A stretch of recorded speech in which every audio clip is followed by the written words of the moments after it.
So whenever we talk about India versus Pakistan, we definitely talk about the individual rivalries.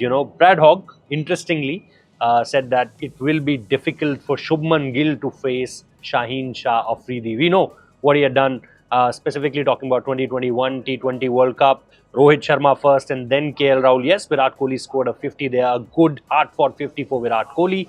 But before that, if you see, it's completely controlled by Shaheen Shah Afridi. Now Shaheen Shah Afridi versus Shubman Gill. That's been told by Brad Hogg, and he not only told about these individual rivalries, but he also talked about the India versus Pakistan rivalry. And what's his views about this India versus Pakistan game, and as an outsider, as an Australian cricketer, how he sees that.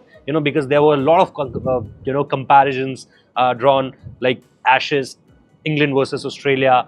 Can we compare it with India versus Pakistan? Let's listen to Brad Hogg in Revsportz Conclave, what he has to say about this particular rivalry, India versus Pakistan Champions Trophy 2025. Under pressure, how do you rate Rohit Sharma as captain? That's a big question. When you're under pressure, you need your other teammates around that are leaders. You need a Virat Kohli to help him out as well. You need Rahul behind the stumps, who's got a lot of captaincy experience as well, just to help him out to take that pressure off. Even in the bowling department, bowlers need to stand up and make the decisions for themselves out in the middle when they're under pressure. So I think if I go back to 2003, especially with Australia, we lost Shane Warne just before that series. So all of a sudden, I'm in the team as the frontline spinner, and there was a lot of pressure on that aspect of it, and people were worried about it. But the way that John Buchanan sat down with me and we just sat how we were going to approach it, done all the preparation. It's how can I benefit the team out in the middle? And for me, I saw myself as a weak link in that team. And I thought if I could dominate the best batsman in the opposition team, keep him quiet, I'm doing the right thing by my team and taking the pressure off the other experienced bowlers who don't need to cover me as much for the loss of Shane Warne. But going back there too, we were preparing for the World Cup 4 years out, even before the 2007 World Cup. We're preparing 4 years out. We're looking at what we need to make sure we're ahead of the pack moving forward. Who's going to be playing certain roles? How are they going to be playing those roles? So it's all set up before the tournament actually starts. And if you've got your team going in there knowing exactly their roles, then all of a sudden it takes pressure off you as a captaincy. All you've got to do is say, let's say Tarkor's bowling and he's getting a little bit of tap. Mate, are you focused? Do you realise what plan you've got against this batsman? All right, how are you going to go about it? Do you back yourself?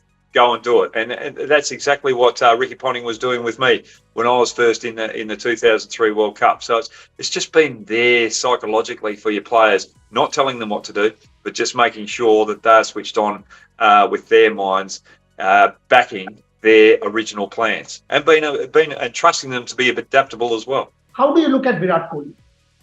Look, I'm looking at Virat Kohli, and I was just looking at the stats the other day. He got 100 in his 500th international game, and I'm comparing him to Tendulkar. Tendulkar, if you look at the games, has slightly got a better conversion rate with the hundreds in that aspect. But when you look at the innings actually played, Virat Kohli's got a better record. So I just think he's got that hunger back. There's a little bit of pressure taken off him. I think he's got unfinished business, and that's probably the big danger for opposition teams is Virat Kohli. And that innings over here at the MCG against Pakistan, hitting Harris Ralph back over his head off a good length, that was the best shot that I have ever seen in cricket. It was brilliant. Wow. It was just awesome. He was switched on. But I think fans out there have got to realise too that there's a lot of pressure on Virat Kohli. He's going to have those ups and downs. Sachin Tendulkar had those ups and downs. So when he's got that right frame of mind, he's had the pressure off him, he's been able to relax and come back, you see the dominant Virat Kohli, and I think we're going to see a brilliant Virat Kohli on home soil in a World Cup. He wants it, and that's a big danger for opposition teams. For me, I'm not worried about the Indian batting. I'm probably worried about Iyer and Rahul. They've got to be in the team. Hopefully they're back fully fit. It's the bowling department from India that I'm worried about. I'm just looking out. I'm looking at the stats there. India dominating the power play, best power play, and best finishes of a 50-over innings. It's their bowling which doesn't get them off to a good start, and out the back end, I don't think they've got that depth quality. As a cricketer, as a cricket fan, as an analyst, as a follower of the game, will you be to watch India-Pakistan? I think this is one of the biggest contests that we can have.